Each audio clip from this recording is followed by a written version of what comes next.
నా గురువు గారు వెళ్ళిపోయారు పట్టినాడు రా బాబు. సొమ్మ పుచ్చుకోవలసిన అతని ఆశ్రమంలో చెల్లింపవలసిన వారు నీవిచ్చిన భార్య పుత్రులతో సుఖముగా ఉందా? నీ ఇరువురి మధ్య సుఖండిలాగుల కాళ్ళు పడిపోయినట్లుగా తిరుగుట కూడా కర్మమేమి కాదయ్యా. నక్షత్రేశ్వరం, ఏమి సంభవించదయ్యా?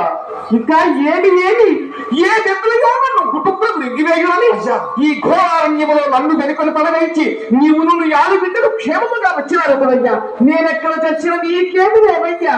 అయ్యా, నేనంటే ద్రోహిని కాదు. మరి నేనా ద్రోహిని అయ్యా, అల్లదే తురగవచ్చు.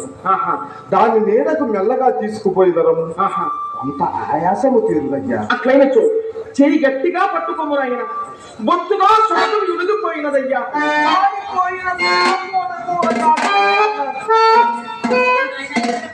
కూర్చోలేనమ్మా, కూర్చోలేదు.